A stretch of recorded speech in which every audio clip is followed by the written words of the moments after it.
Alright, আশা করছি সকলে ভালো আছেন। বর্তমানে আমরা আয়কর রিটার্ন অনলাইনের মাধ্যমে সাবমিট করার সময় মোবাইল নাম্বার সম্পর্কিত অনেক ধরনের সমস্যার কিন্তু সম্মুখীন হচ্ছি। সো আমরা যারা একদমই নতুন, ইতিপূর্বে আমাদের টিন সার্টিফিকেটটি থার্ড পার্টি অথবা বন্ধু-বান্ধব অথবা কোম্পানির যে কারো মাধ্যমে আমরা ক্রিয়েট করে ফেলেছি। তো বর্তমানে আমরা যখন অনলাইনের মাধ্যমে নিজেই নিজের আয়কর রিটার্ন জমা দিতে যাচ্ছি, তখন আমাদের অ্যাকচুয়াল ফোন নাম্বারটি টিন সার্টিফিকেটে কোনটি ব্যবহার করা হয়েছে সেই বিষয়টি আমরা অনেকেই জানি না। আবার সেই ফোন নাম্বারটি যখন দেখতে পাচ্ছি টিন সার্টিফিকেটে আমাদের রেজিস্টার করা রয়েছে, সেই ফোন নাম্বারটি কিন্তু আমাদের ফোন নাম্বার না, আমাদের বন্ধু-বান্ধব অথবা যে খুলে দিয়েছে সে তার নাম্বার ব্যবহার করেছে। আবার অনেক ক্ষেত্রে সেই ফোন নাম্বারটি অব্যবহৃত অবস্থায় রয়েছে।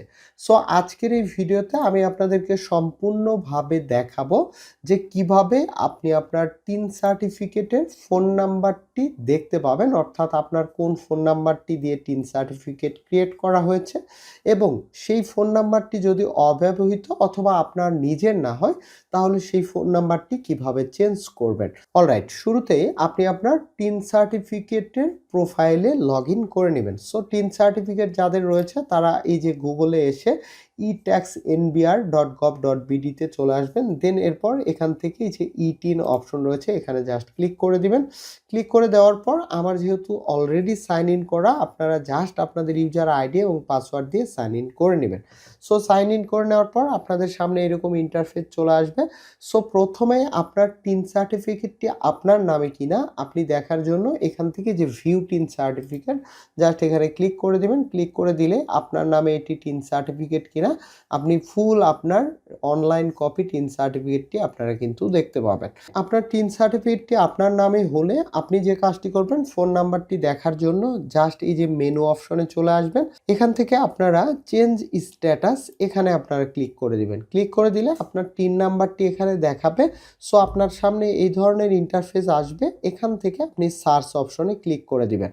ক্লিক করে দিলে নিচের দিকে আপনার টিন সার্টিফিকেটের টোটাল এখানে কিন্তু ইনফরমেশনগুলি চলে আসবে, অর্থাৎ আপনার ছবি, টিন নাম্বার, আপনার ট্যাগ জোন, আপনার স্ট্যাটাস, টোটাল বিষয়টি আপনার কিন্তু এখানে চলে আসবে। একদম নিচের দিকে আসলে এখান থেকে যে মোবাইল নাম্বার, দেন এরপর আপনার এই টিন সার্টিফিকেটে যে ফোন নাম্বারটি ব্যবহার করা হয়েছে সেই ফোন নাম্বারটি আপনি এখান থেকে খুঁজে পাবেন। সো এই ফোন নাম্বারটি যদি আপনার কারেক্ট ফোন নাম্বার হয়, অর্থাৎ অ্যাক্টিভ ফোন নাম্বার, আপনার এনআইডি দিয়েই রেজিস্টারকৃত এবং বর্তমানে আপনি অ্যাক্টিভ রেখেছেন, তাহলে এটি করবেন। আর যদি দেখেন যে এটি ব্যবহৃত হচ্ছে না অথবা এই ফোন নাম্বারটি আপনার না, তাহলে আপনি পরিবর্তন করবেন কিভাবে? সো এটি কিন্তু খুবই সহজ। এই যে মেনু অপশন, এই মেনু অপশন থেকে আপনারা এটি পরিবর্তন করবেন না। জাস্ট আপনারা এই যে সেটিংস অপশন চলে আসবে, সেটিংস অপশনে আসার পর নিচের দিকে আসলে চেঞ্জ মোবাইল নাম্বার, সো এই চেঞ্জ মোবাইল নাম্বারে ক্লিক করে দিবেন। ক্লিক করার পর আপনারা যেহেতু বাংলাদেশ থেকে ডিফল্ট আকার বাংলাদেশ থাকবে, কান্ট্রিটি সিলেক্ট করে দিবেন। দেন এরপর নিউ ফোন নাম্বার, সো এখানে আপনি আপনার নতুন ফোন নাম্বারটি ব্যবহার করবেন। করার পরে জাস্ট সাবমিট অপশনের উপরে ক্লিক করে দিবেন। আপনার ফোন নাম্বারটি কিন্তু আপনার টিন সার্টিফিকেটে পরিবর্তন হয়ে যাবে। দেন আপনার পরিবর্তন হয়েছে কিনা এটিও কিন্তু এই যে চেঞ্জ স্ট্যাটাস এখানে যাওয়ার পর সার্চে গিয়ে নিচের দিকে স্ক্রল করে এই যে আপনার ফোন নাম্বারটি পরিবর্তন হয়েছে কিনা, যদি পরিবর্তন হয়ে থাকে তাহলে তো আর কোনো অসুবিধা নেই।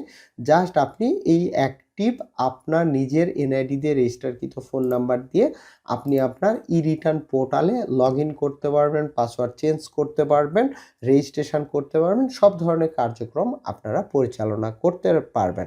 সো বলে রাখা ভালো, আপনার ই-টিন, ই রিটার্ন এই সকল তথ্যের জন্য আপনার নিজের এনআইডি দিয়ে রেজিস্টারকৃত বায়োমেট্রিক করা আপনার ফোন নাম্বারটি কিন্তু ব্যবহার করতে হবে।